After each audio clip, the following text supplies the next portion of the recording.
Google Hangout. And by the way, I have no idea what a Google Hangout is. It's like this first time I've ever had to do anything like this, and it's just frightening. At any rate, we have the lovely Chutisa Bowman, and Hello. we have her husband Steve Bowman. Hi folks, welcome to our Google Hangout. So one of the things about Steve and Chutisa, they work with a lot of boards and people that do not-for-profit, for-profit, the boards and the people that actually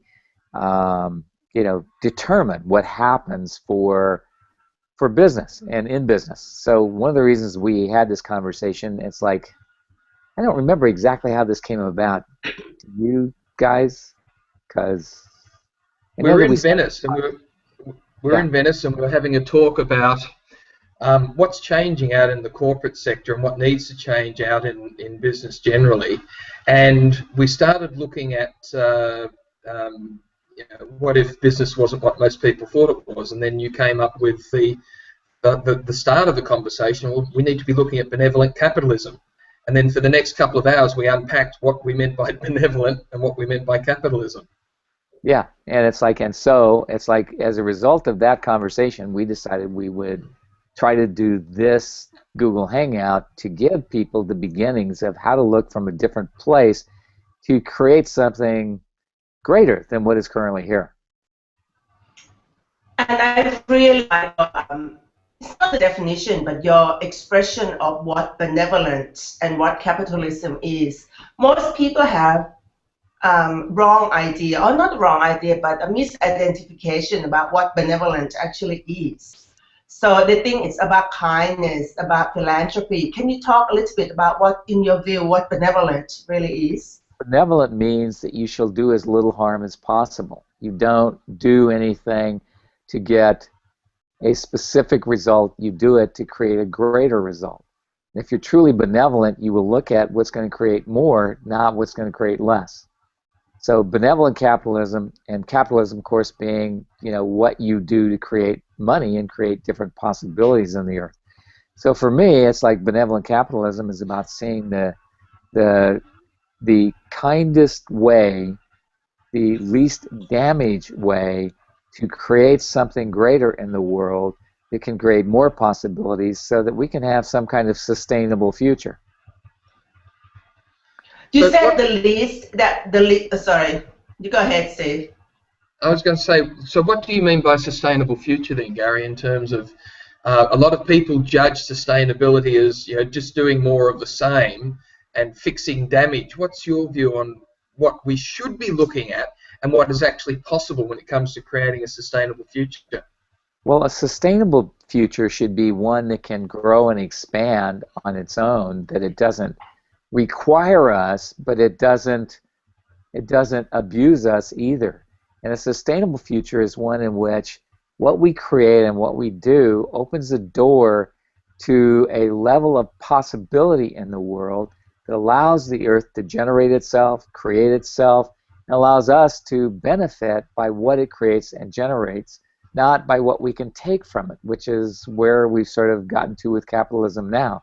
What can we take to get more rather than what can the universe contribute to us that will give us more? On that note, I would like to ask this, that when I have been speaking to a lot of people about benevolent capitalism, and some people would laugh at me and saying, you must be dreaming, because they have so many judgments and point of view about what capitalism is, that they couldn't see that the two words can actually go hand in hand together. So to dispel that myth, can you actually talk a little bit about how they can possibly be together? Well, in the beginning, capitalism was developed as a result of people trying to create more.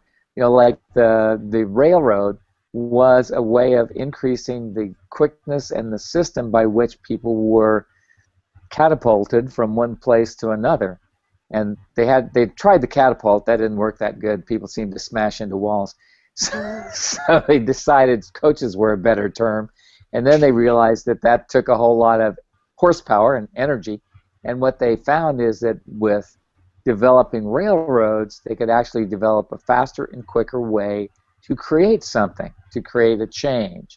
And if we looked at capitalism as a source for the creation of change instead of as a source for lining our pockets and creating us as greater than or different than, then we might, or richer than, it's like we might actually create a place in which the sustainability of future is actually real. Because the thing about, if you just take the railroad as an example, all of that was developed in order to move people rapidly from one location to another. Then they discovered that, oh, you could move cargo one place to another rapidly as well. And then you could also move, other things. And out of the creation of the railroad system, you actually developed different kinds of jobs, different kinds of capacities for people. People innovated and created as a result of it. And the thing about capitalism, it is highly innovative and highly creative. And if we are doing it from what the possibilities are, rather than how much profit can I make, and where capitalism has become vilified is on the idea that it's about getting profit. And it's like it's only the profit that counts, the bottom line that counts. What are we creating that makes it a more sustainable world? So benevolent capitalism is much more than just not doing anti-conscious capitalism. It's it's like and not doing anti-conscious capitalism plus creating a sustainable future for the planet and for everyone concerned. Yeah, well, I mean, it's like it's like on our radio show today when we were talking about this. I brought up the thing about cell phones and how just the UK puts 150,000 cell phones in the tip in the landfill. They put that in per month. Okay, so it's like each one of those cell phones has somewhere between $1 and $2 worth of gold and silver in it. And it's like, but nobody's trying to find ways to, recapture that money. They're just throwing stuff away. But we've spent the majority of our lives have been about getting what we want and then throwing away what we don't want. Little of that has to do with the consciousness of the thing we're throwing away, nor does it have to do with the gift that could be to somebody else. So we've been talking about the notion of creating a world that is truly sustainable, and a world that continues to grow and expand far beyond what it currently is. And what we've started to do in this conversation, Gary, is to call that benevolent capitalism. What is it about a world that is continuing to grow and expand beyond what it currently is? Why is that such an imperative now? Well, I personally think it's an imperative because I see the abuse that we've been doing to the earth and the use of the earth that we've been doing. And what we've done is we've created huge numbers of places where there are, where we've strip mined, where we've, taken away the natural state of that particular area to create something else.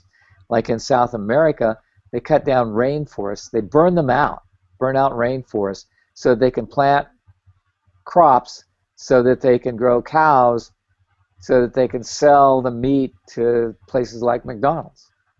Okay, but none of it is sustainable because all of it wears out.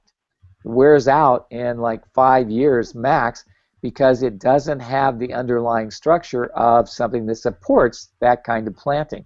And we need to be more aware of what it's going to create.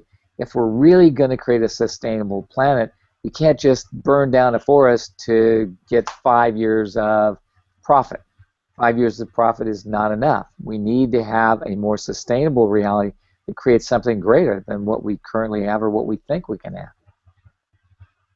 So the key word here is awareness. So yes. What would it take for people to gain more awareness of different possibilities? Well, it's like every time we come to a conclusion, a judgment, a decision, or a computation, all of which are judgments. It's like what we do is we cut off all the pathways that would lead to awareness in favor of those decisions, judgments, computations, and conclusions. So if you just even start with the thing of going, okay, so am I making am I doing a decision, a judgment, a computation, or a conclusion here? And if you are, then go, okay, everything that is, I'm going to destroy that. And now, what else is possible? Go to the question, what else is possible that I've never considered?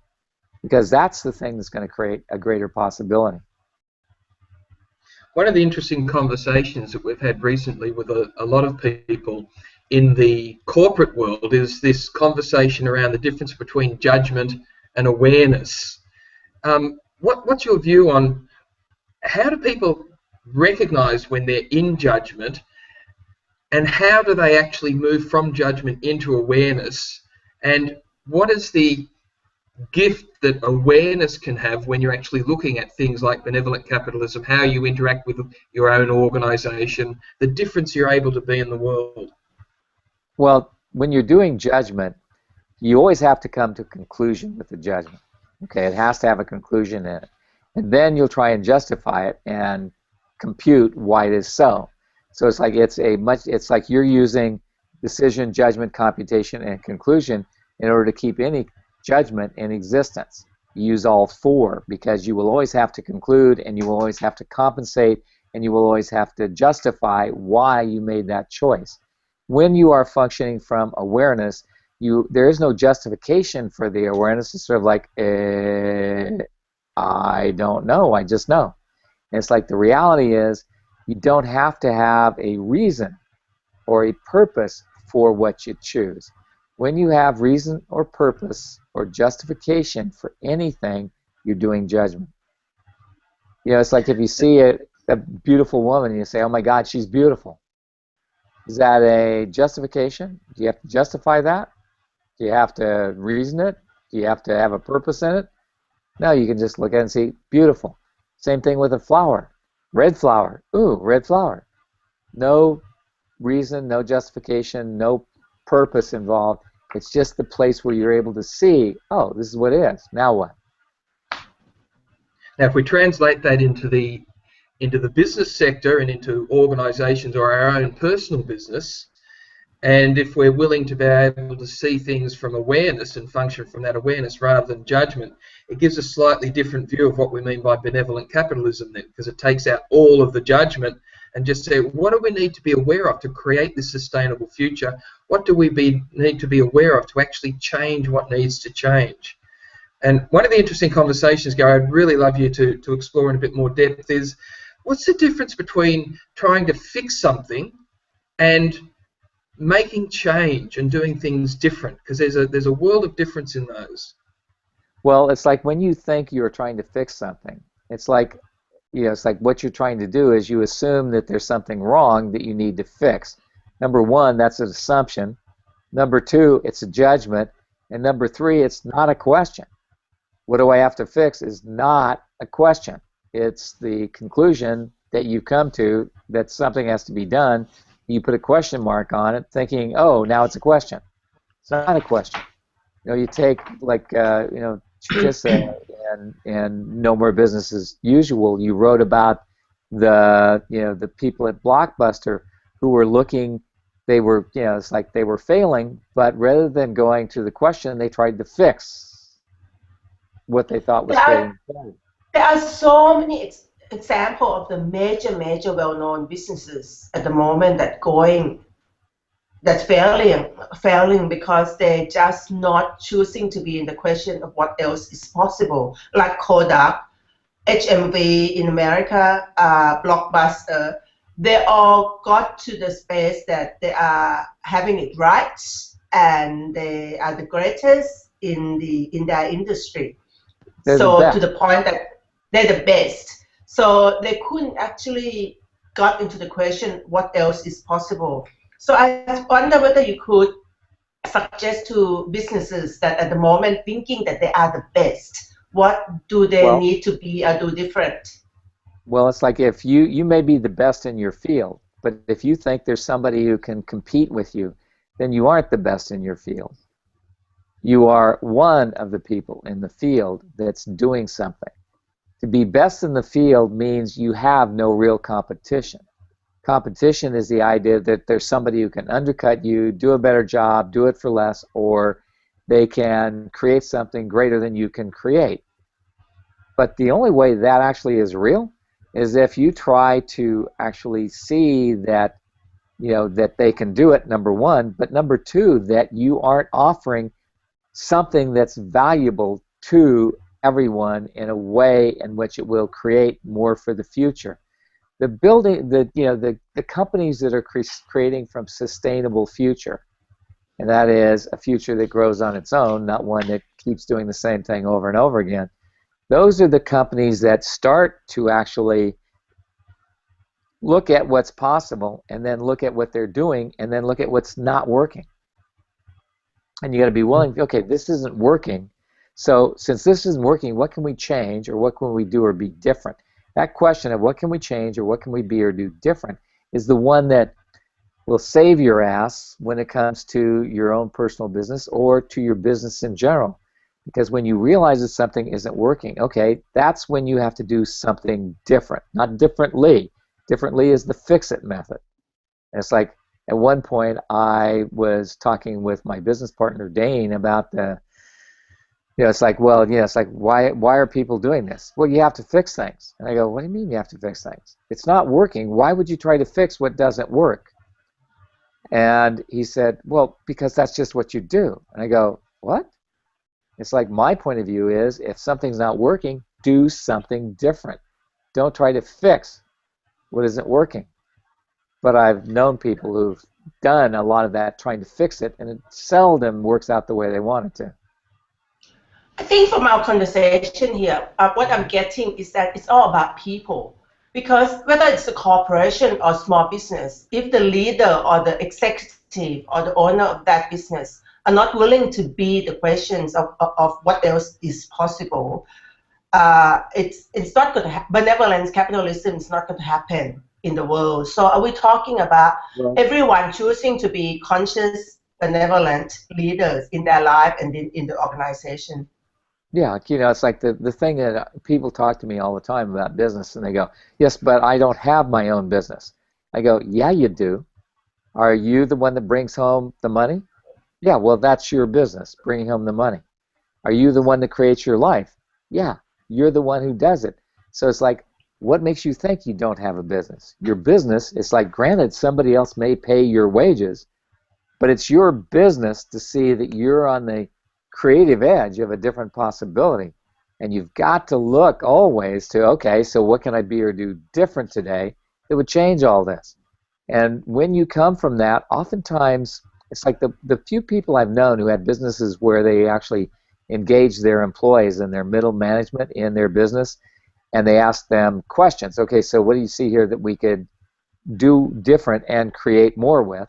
It's like literally that question, they got input from their employees, and most of them were like employees who are like not middle management even. They're beginning level people who see from a different place because they're not vested in the rightness of what they're doing already. They haven't figured out that they're supposed to be right. They know that they're supposed to be there to earn money to take care of themselves, and if the business goes bust, guess what? They have no money. So, living your life is your business. Well, that's interesting, Gary, because just yesterday we were running a workshop in Sydney for a whole lot of CEOs and directors on strategic planning, and the question that we posed to them is, so what would it be like if every one of your staff was actually able to contribute to a sustainable future and contribute in their own way to the strategy of the organisation? And their first comment was, well, how is that possible? And literally, we said to them, what if every one of your staff could actually have and make a difference on the strategy and therefore the future of the organisation? Would not your job as a senior leader be to sit down with them and work out with them what it is that they can contribute and also what can be contributed to them? And would that perhaps not also get you greater buy-in? And the look of aha moments on people's faces just from asking that question. So really, what would it be like if we actually were involved in creating the different futures that could be created out there at every level in the organisation. And as the leaders of the organisation, we actually facilitated that to occur with our people.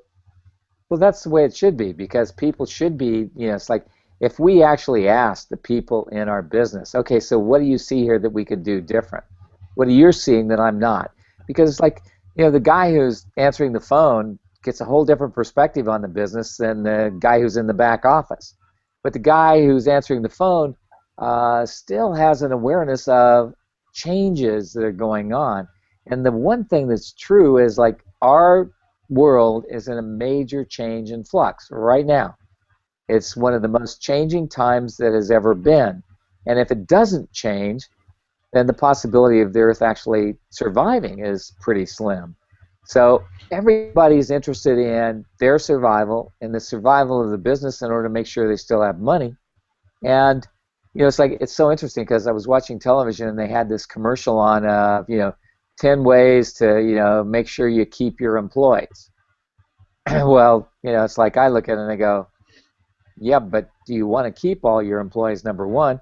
And number two, if you actually engage them in contributing to your business, then they would consider they were part of the business and they would then help it grow. And that's the thing that stopped in capitalism in about 1916 or somewhere around there. Prior to that time, people took a job in a company, they kept it until they died, and their kids worked for the same company. And it was like this sort of like families worked within businesses, instead of it being we change jobs because we can change jobs. Whole different kind of thing. But we have to get that place where people are a contribution to our businesses, or they can't do anything but fail. We have a few questions. Can I ask the questions relating to what Gary just said, or would you like to ask that one first? Let Steve go first. I was just about to say that question that you asked before is probably one of the most powerful that we've ever come across. And that question is, what are you seeing that I'm not? What an amazing conversation that you could have with all sorts, not just staff, but stakeholders and suppliers and customers and potential clients. And because what are you seeing that I'm not? Just by that question alone enables you to get access to different points of view that have always been there, but you've never been aware of nor willing to look at. Well, the thing is, you can't be aware of all the points of view, because you can only you can only see from where you're looking.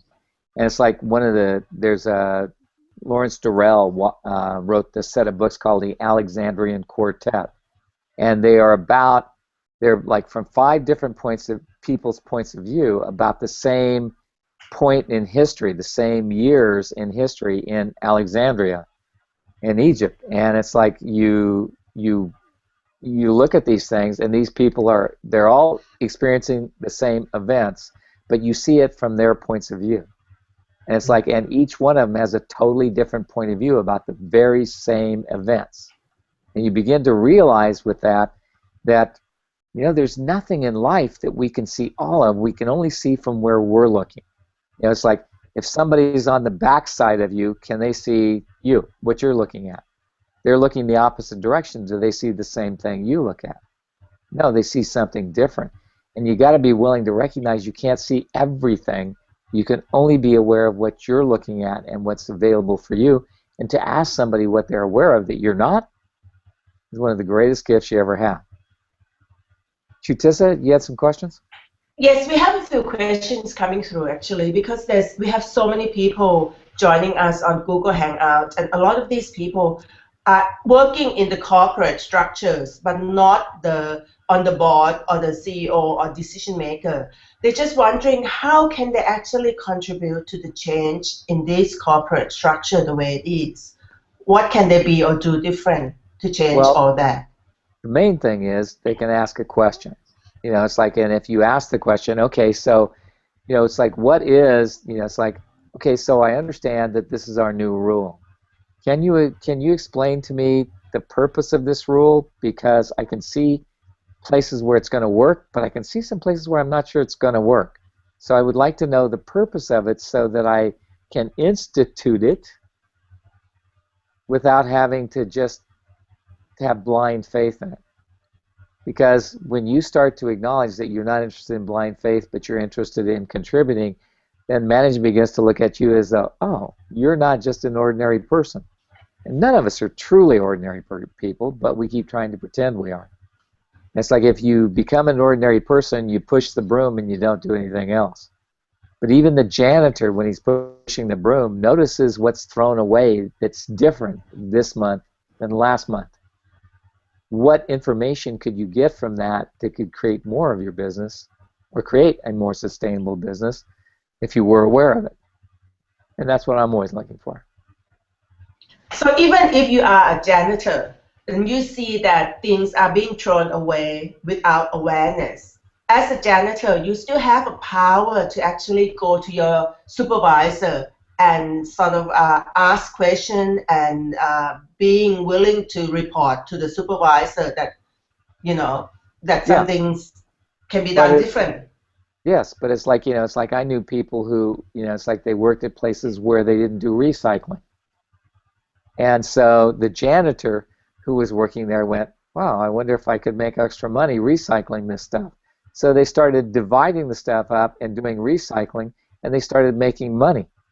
And when that occurred, then suddenly the business decided to recycle. What? How is that so? So it's like you can be a major contribution if you're willing to stand out from the crowd. So basically, each person, even if we are working in the corporate structure at the moment, we can make a choice to be a contribution. Mm-hmm. And what one key question they can ask to allow them to be the change that they can be? Well, the first thing is I'd ask, okay, so what can I say that these people can hear? Because there are a whole lot of people who decided that, they've got it right, their management, they know what they're doing, and you don't. So you don't want to tell them what they can't hear. You want to tell them something that they can hear, but add something to it that might shift their perspective. What can I tell them that they can hear that would change this reality? Because you got to be willing to be the catalyst for change. Now it's like in chemistry, the most potent chemical is that which interacts with all other chemicals and creates a reaction. So it's like if you were willing to be that in your life and in your business and in business, even in the corporate world, you're willing to be that, then what happens is that you end up changing the people around you, and they start to look from a different place because of your potency, your willingness to be the question, and your willingness to see what might be changed that other people can't see. So basically, for those people who say, hey, I'm not a capitalist and I'm not working in the corporate structure, they still can choose to be a catalyst for change, even if they are living at home, being a stay-at-home mom. How can that be a catalyst to change? Just give them as an example. You don't have to be in the corporate structure. Well, it's like you can be a catalyst for change as you begin to see how your kid functions with the things around him and get them to be aware of a different possibility. What would be possible with my kid if I changed this or if I changed that? What would be possible with my family if I did this? What could I be or do different today that would create a new reality right away? Use that question, and it starts to open the doors to awarenesses you never had before, because nobody ever asked you to be aware as a stay-at-home mom. Nobody ever asked you to be aware if you were just a gardener. But it's like, my gardener, I say, okay, so, I'll look at it and I go, okay, so where does that plant want to go? And they go, what? I said, where does that plant want to go? And they look at the plant and they look around and they go, oh, over there. I go, yeah, why don't you put it there? That's a good place for it. Now, the thing I'm aware of is that plants know where they want to be. And if you give them a choice, they will show you where they're going to thrive and flourish. And the end result is you have a beautiful garden where other people don't. Because everybody else is planting shade and shade, shade plants and shade when that particular shade plant wants to be in the sun. So if anyone who's listening to this would like to just play a little game with themselves and take out the word plant and put in the word business, or take out the word plant and put in the word product, or take out the word plan and put in the word service, it works exactly the same way. Where would this business like to be? What would need to be and do different? Well, So that's pretty good. Yeah, I think one of the things people don't get is that once you give a business a life form, like you set it in motion, you've started it, it actually is a life form of its own, and it knows where it wants to go. It knows what it's capable of. And it's like we keep trying to control it as though we're the most brilliant minds on the planet. I'd love to say I was one of the most brilliant minds on the planet, but that doesn't necessarily turn out to be true. It's like I do have this one thing in that I will always ask a question, and I'll ask somebody, so what are you aware of I'm not aware of? And it's amazing how often people come up with stuff, and I go, oh my God, that's perfect, that's great, let's do that. And they go, what? I go, yeah, that's beautiful, that's perfect, that's great, let's do it. But I'm a little different kind of boss because my point of view is people work with me, people don't work for me. And that is another prescription for possibility.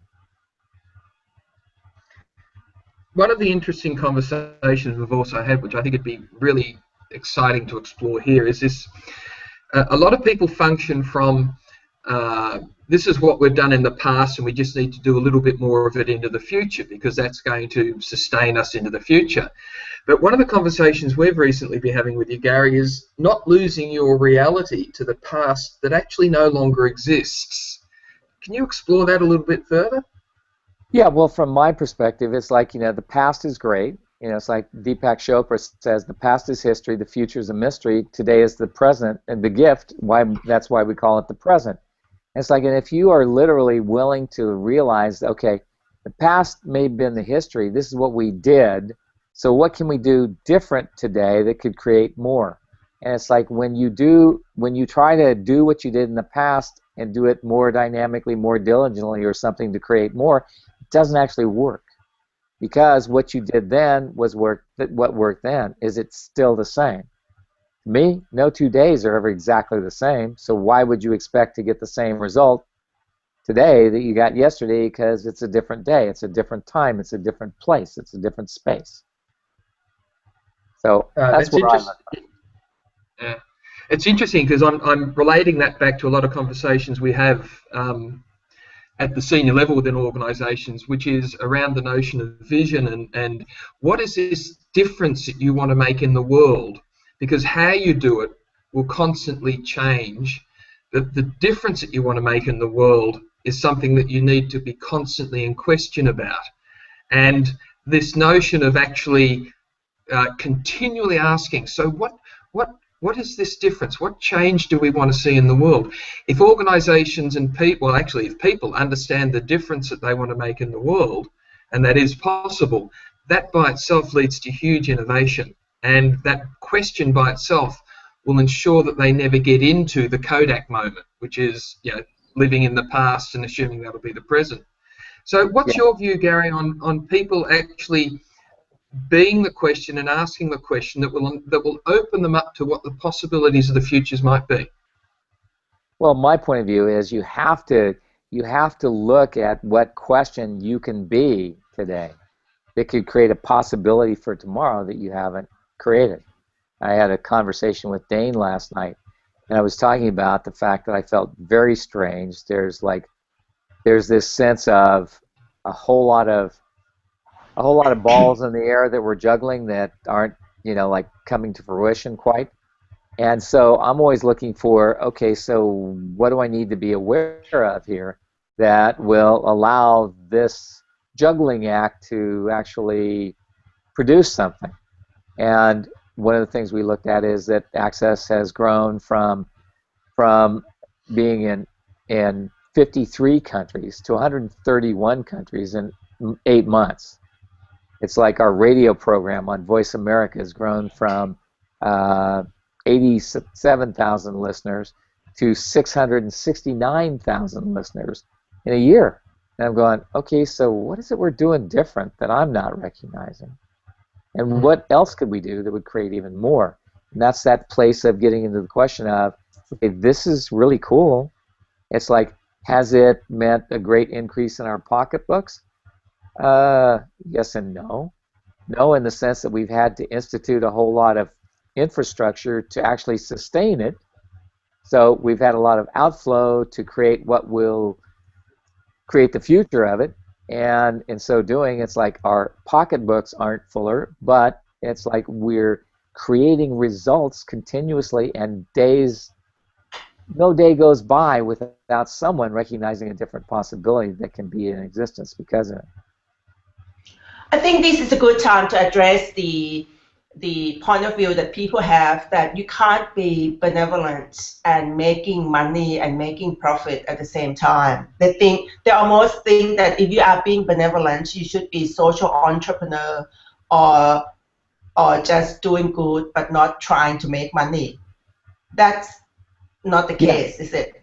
No, because the thing is, it's like I will do the things that are entrepreneurial, but at the same, and that will create money.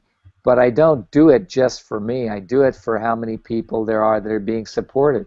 I think we have a staff of over 60 people that get supported around the world from what we do. And it's like we're the primary source for their income for most of them, and yet they don't have the point of view that they have to do what we tell them. We hire them because we're interested in what they're aware of that can create more. So we're always looking for how they can create more, how we can create more, and how something greater can be accomplished. And it's all based on the idea that we've got to create a sustainable future. For me, the questions I use for sustainable future are, if I create this, what's the world going to be like in 50 years, in 100 years, in 500 years? And people go, well, why are you doing 500 years? You won't be around. I said, I may not be around in 50 years, and I may not be around in 100 years. But it's like, if you believe in reincarnation, I might have to come back and do this again, in which case I would like a planet that was worth living on. I'd like to know that there's a greater possibility in everything we choose. So everywhere that people think that being benevolent and making a lot of money and being prosperous is wrong, can we look at that point of view and see how we could be in the question that allow them to see different possibilities, that you can make a lot of money as well as being benevolent? Well, the thing about benevolence is you have to realize that you don't have to treat somebody bad to make money. What I notice is a lot of people who do capitalism, they go, well, it's like I only tip the bellman $2, that's plenty. And it's like, if the bellman's nice, I'll tip him $5, I don't care, or $10. It's like, it's not about what you tip, it's not about what you give, it's about the fact that you see the person in front of you and you acknowledge the gift they are in your life. And I have places I go where I don't tip greater, but because I always acknowledge the people for the gift they are in my life, and to me, it's like you got a waiter who serves you really well. That's an amazing gift. How did you get so lucky as to have somebody like that show up in your life? Because there are lots of not nice people out there that wait tables too. So you have somebody who, takes care of you, wants to look after you, whether it's, it's like the bellman, or whether it's the waiter or the waitress, or whether it's the guy who handles your car or whatever. It's like when you're kind to them and you acknowledge them and you look at them and see them, it's like they want to contribute to you. And what we got to get is everything in the world really wants to contribute to us, and everyone in the world really wants to contribute to us if we're willing to do everything we can to be the kindness and the benevolence, which is not about making up for the damage done, nor is it about trying to get it right. It's about acknowledging the fact that each thing in our lives is the gift it really is. True benevolent capitalism is willing to see the gift each and everything is in your life, and realizing how it contributes to you and how it grows all your business and your money. Because it's like people do things like strip mining to get more money. In Colombia, they used to feed the guys coca leaves because that was like speed, and they were on speed and they could earn more money doing that, and that was to take care of their families. But the cocoa leaves would literally destroy their teeth, and they would end up dead at 35 from heart attacks and stuff because of what they were receiving as the stimulus to make them make more money. There's got to be a different way. And if we will start to look at how do we create something that sustains us and everybody else, not how do we get, our maximum profit. Maximization of profit is not true capitalism. Maximization of possibility and creation and innovation is capitalism.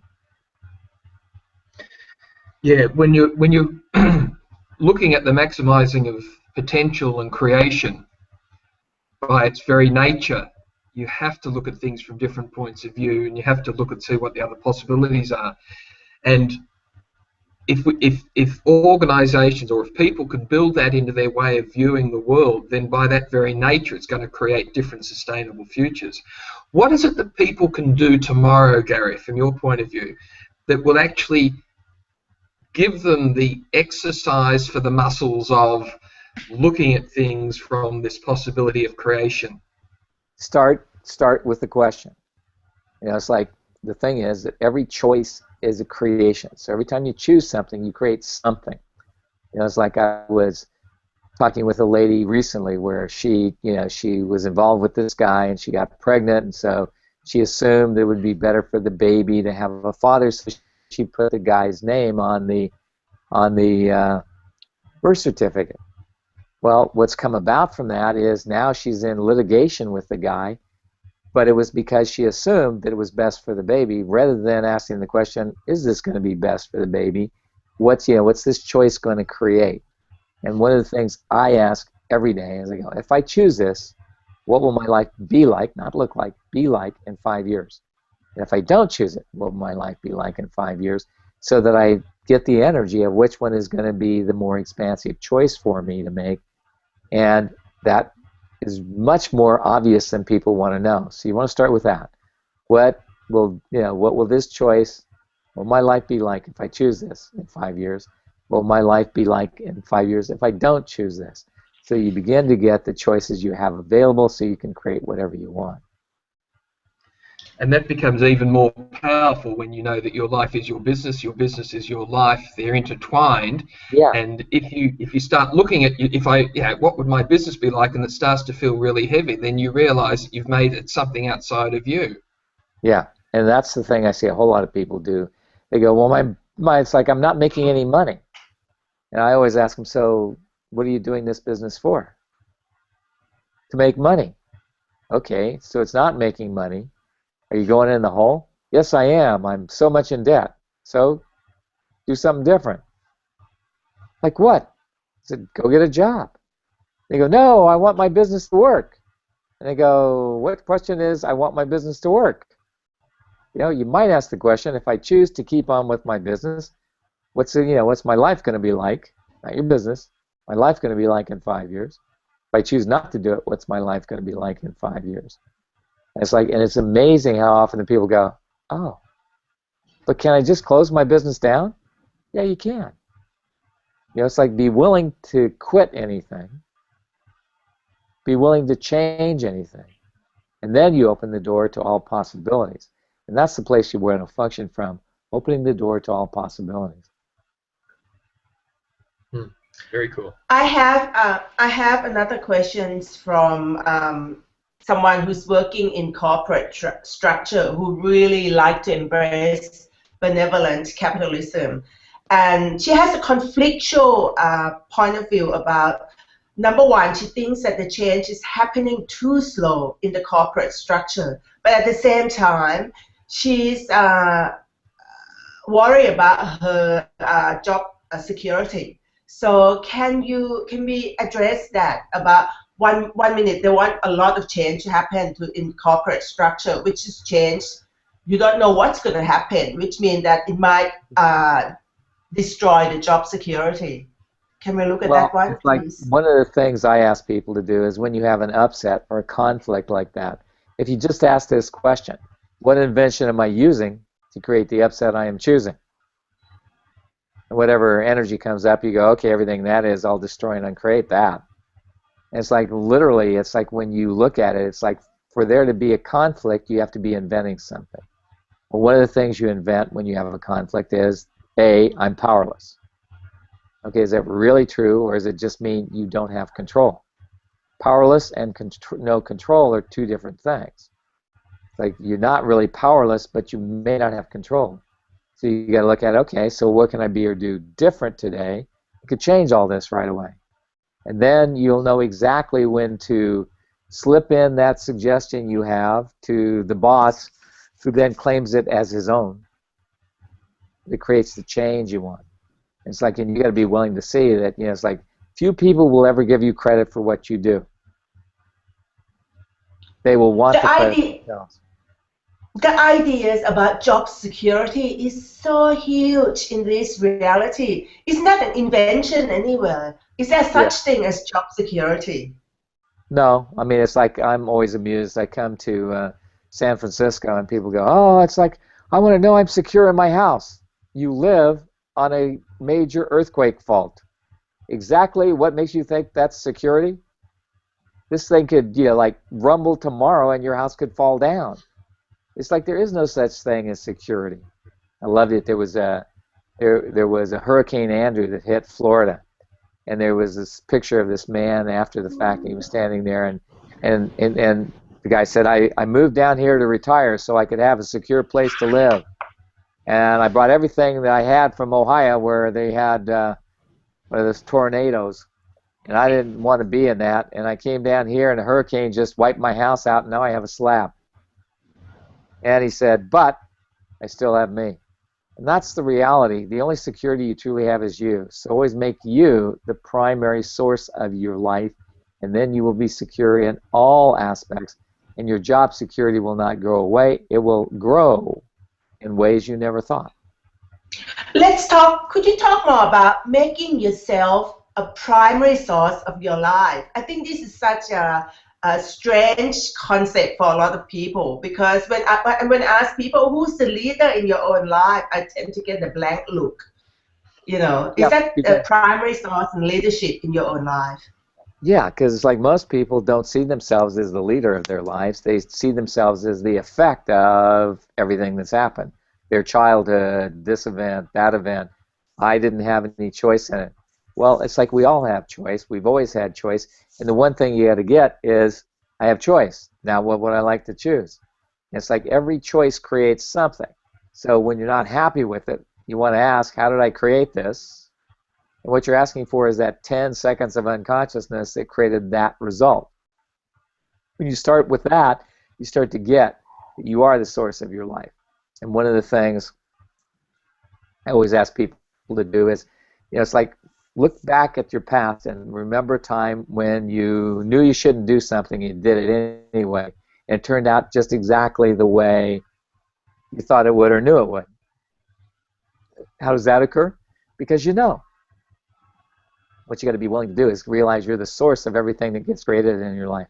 The good, the bad, the ugly, it's all you. Nobody did it to you. Nobody does it to you. You make the choices that create it.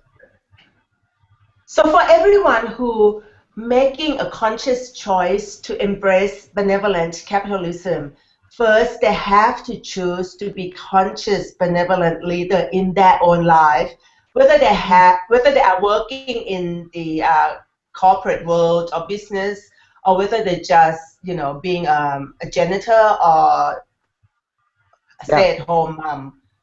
So can we expand on what would that be like to become a conscious, benevolent leader in their own life? Well, first of all, they should read, you know, Conscious Leadership by Chutisa and Steve Bowman. They should definitely read that book.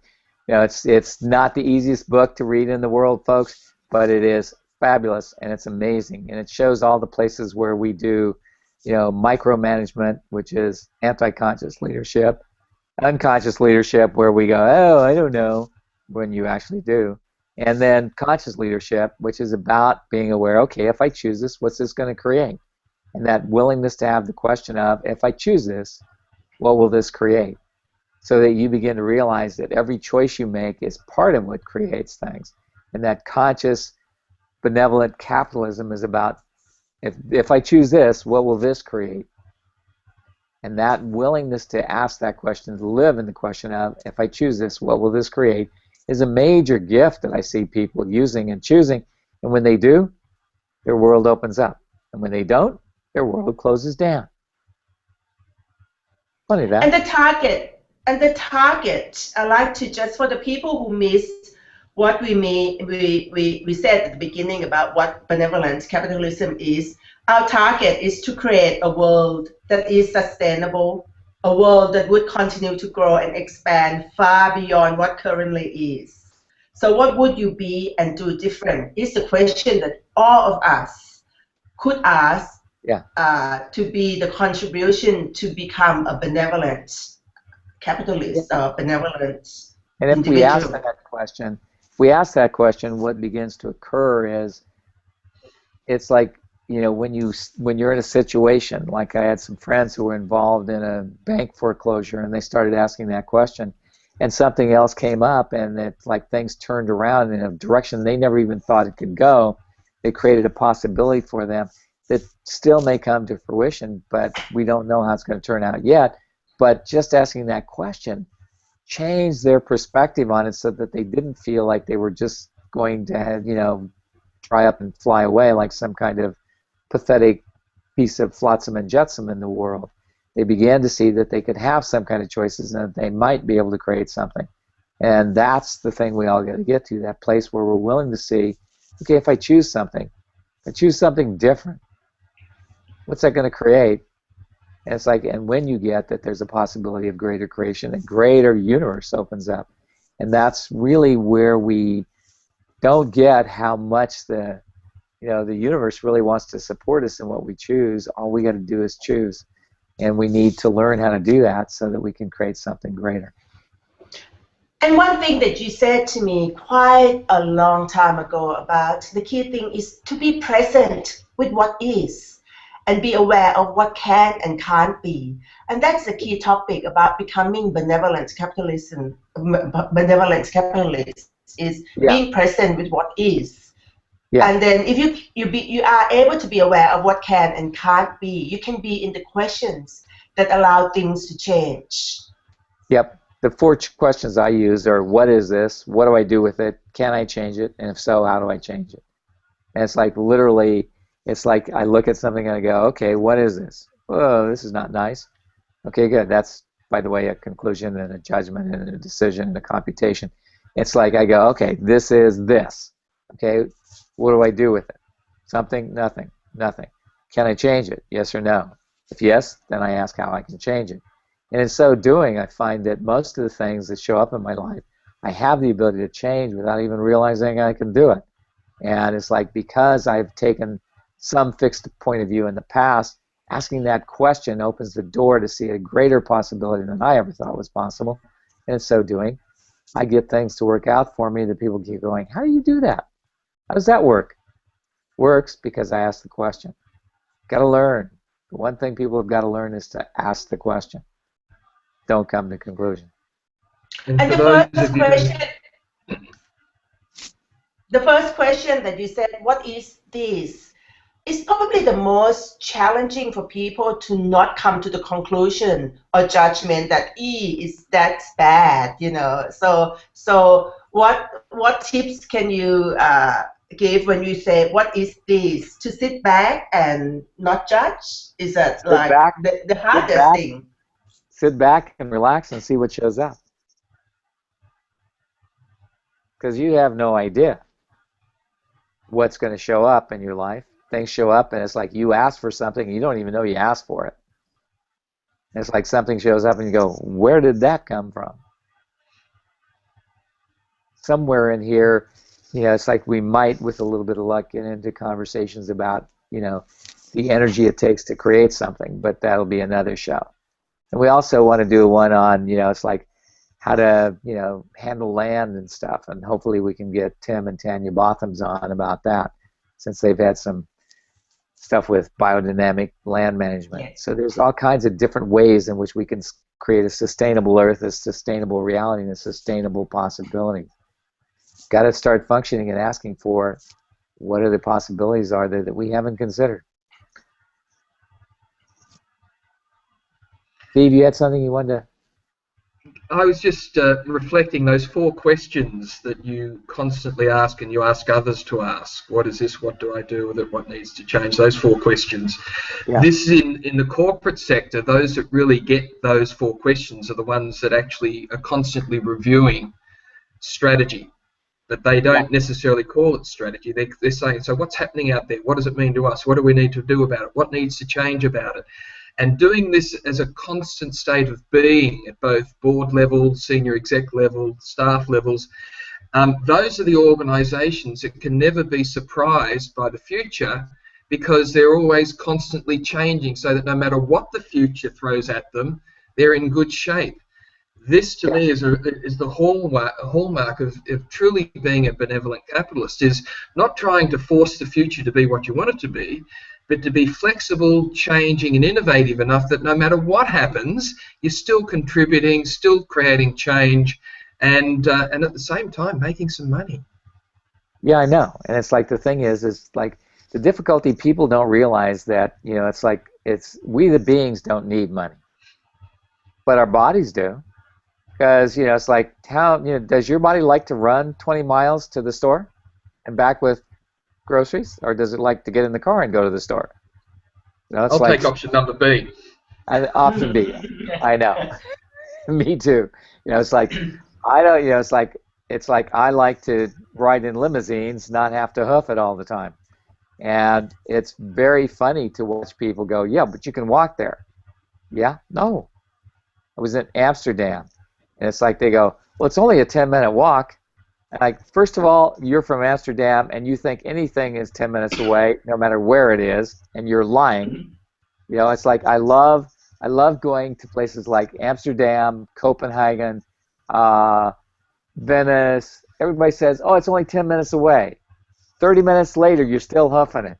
Because it's like, it's not 10 minutes away. It might be 10 minutes away by bicycle. It might be 10 minutes away in your mind. But in reality, it ain't 10 minutes. So I've learned, take a taxi. And I like taxis. So it's like, you know, your body needs money. Your body needs to wear clothes. When it's really cold, your body likes to put clothes on. Doesn't like to be naked and freezing. You know, although your nipples look much better when you're cold, but, you know, it's like, it still is not the best way to go. So we really got to get that, you know, the capitalism we need is about what our bodies need. And if we start to live from a greater sense of possibility of things, then we won't try to destroy in order to create. I mean, I know all kinds of people who have, you know, funky little houses because they don't want to be capitalistic. And it's like, but they're uncomfortable, their bodies are miserable, they don't enjoy their life, they don't enjoy their body. Why you got one? You know, you got a body, you probably want to be a capitalist. Gonna have way more fun. I just Cool. been looking at messages that come through by our the coordinator. We don't actually get to see the questions that people are asking at the moment. But once we get off this Hangout, we're going to be able to see those questions, and we will address them next Google Hangout. So please don't think that we are you know, avoiding you or ignoring you or anything. It's just we don't see the questions. It has been set up that we will address your questions next time. So thank you all for watching us. Thank you for being around. Thank you for being here. And thank you for being the people who can create a different future, which will be a sustainable reality and a sustainable planet that is a growing, dynamic contribution to each and every one of us. And that's what we're shooting for, and we hope you are too. Thanks for being here, everybody. This is Gary. And thank you. Steve. And Chutisa. Thanks. We'll see you next time. Bye-bye.